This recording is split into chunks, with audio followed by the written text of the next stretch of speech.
Well, anyway, let me get these cleaned up and we'll come back. I'll decide if I need to press these or not. Alright, I think I need to press these on, so I'm going to use my press here.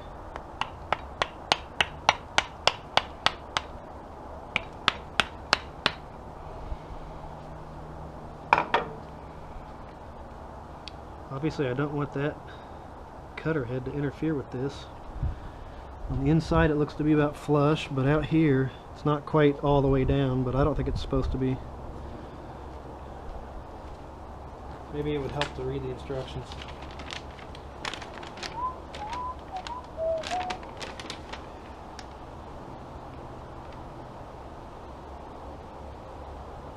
Alright, so this just seems to have to do with the actual heads, the actual cutters and all that stuff.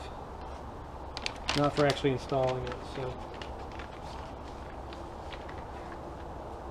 I'm going to continue with using my best judgment, and I can't imagine anything's going to go wrong with that.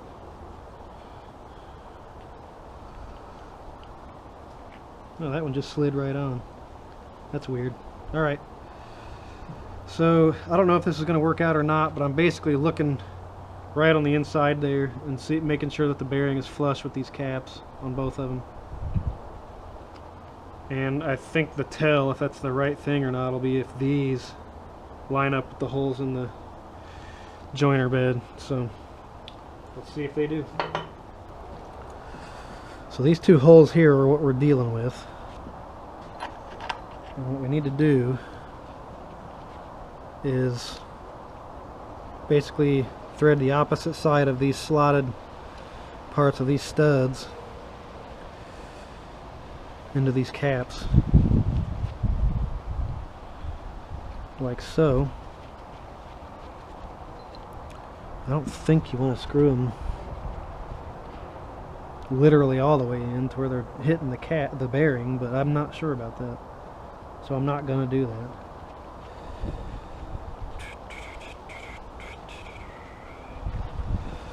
Okay, now this is where, if I remember right, because it has been a few weeks, it gets a little tricky trying to get this end up under this part here, because we just barely have this thing sort of out of the way. So let's just try to drop this in place and see what happens.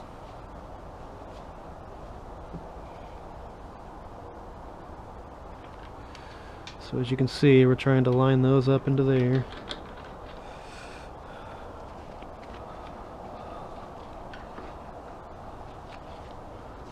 And we're hitting that. There we go.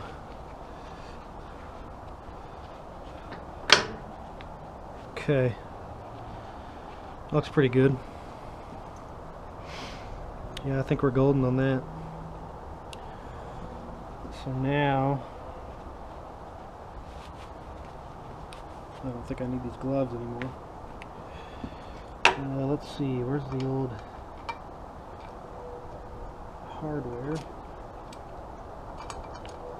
So on each one of those studs, you need to have one lock washer and one 3/8 24, whatever the fine thread 3/8 bolt is. So let me get you set up and we'll get these threaded onto the bottom of there and get this thing tightened down.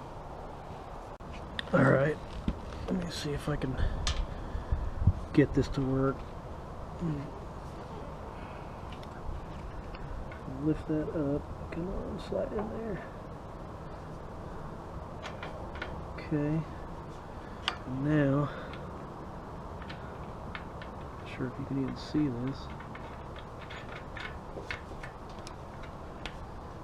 I hope you caught that. We'll just come in here with our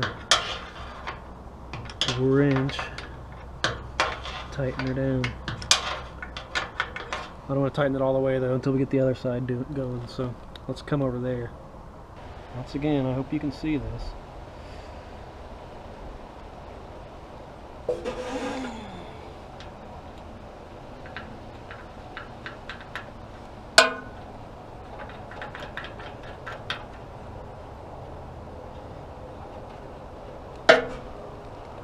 Now we can actually get the wrench up in here.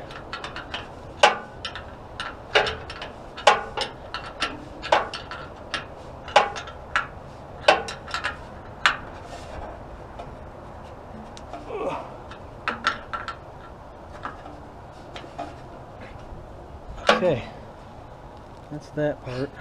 Now, if we can just get this out of the way. Let's go keyway up. First of all, will this slide onto the new shaft easily? Oh yeah, very easily. Let's go ahead and put the key in. You're gonna fit in there, right?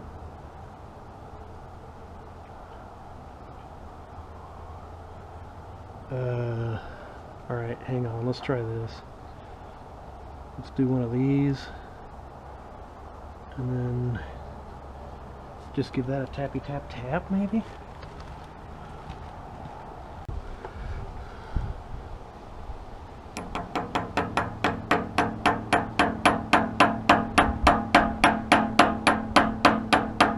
That worked. Alright, that should work. That'll be fine. What I don't know is... Well, I guess that just goes on all the way, is that right? Yeah, we'll just put this all the way on. And then... H3, I still don't know what H stands for. It ain't millimeters.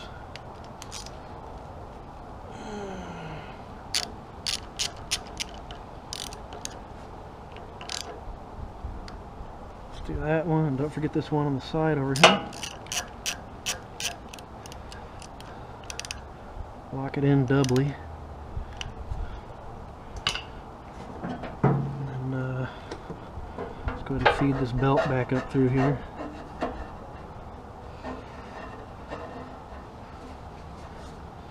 We'll do the bicycle chain thing on this lower pulley. Come on, man. There we go. Very nice, very nice.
Cool.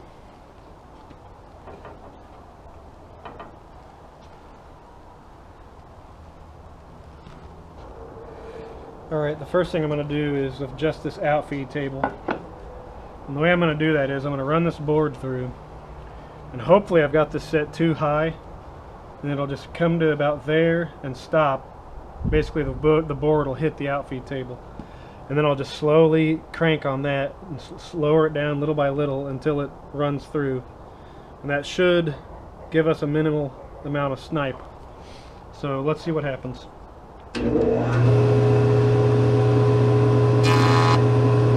Okay, so it's stopping.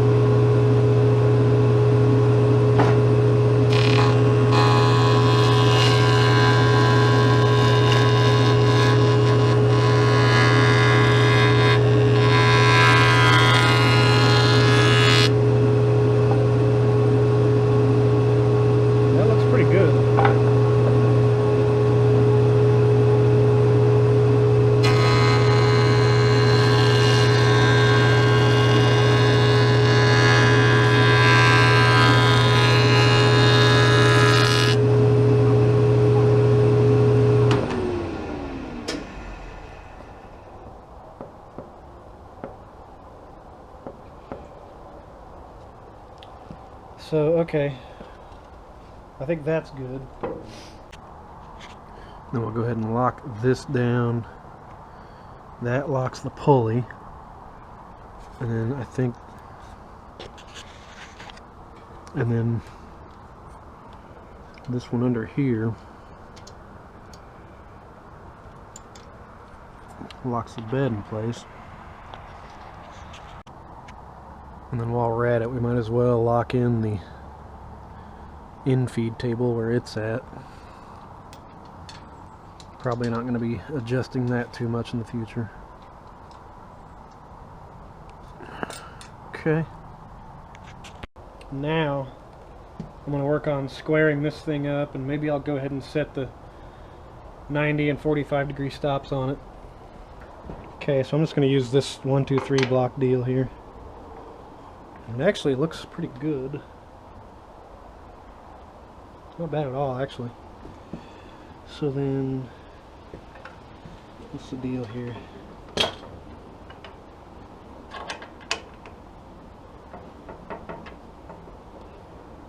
Of course that's tight. I think it's pretty well set already. Yeah, that looks pretty good. And the way those are set is with these bolts here. You basically set this thing to 90 and then you back that out to there, lock that nut down.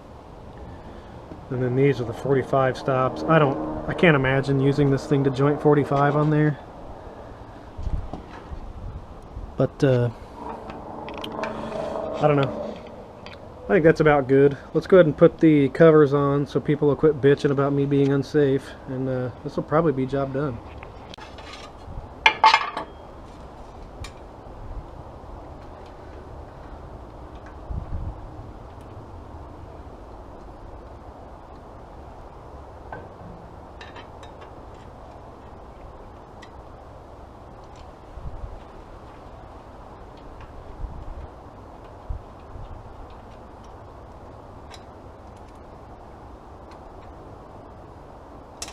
What the heck?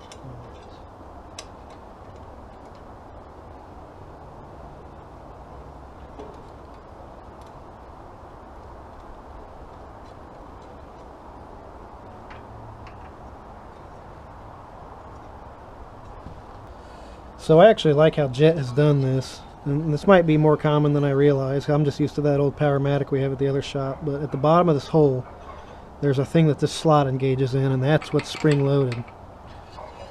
So if you look down in there,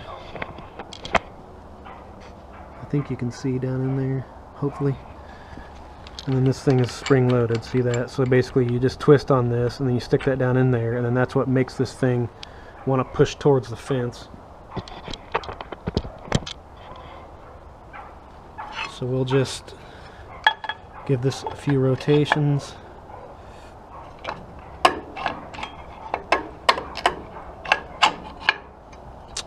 That didn't quite work.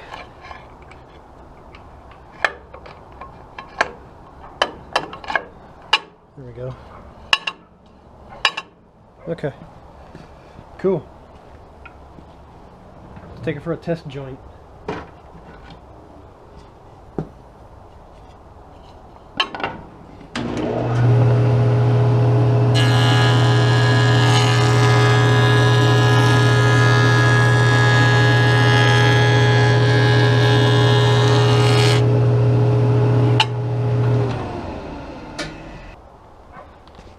That kind of tells the tale there, how straight this is. So, yeah, sweet. It's not like you could ever see, but the finish that this helical head leaves is just amazing compared to a 3-knife head. Man, something else. Well, there you have it. So that's how you put a helical cutter head on a Jet joiner. Pretty much just like the Powermatic that I did the other one on.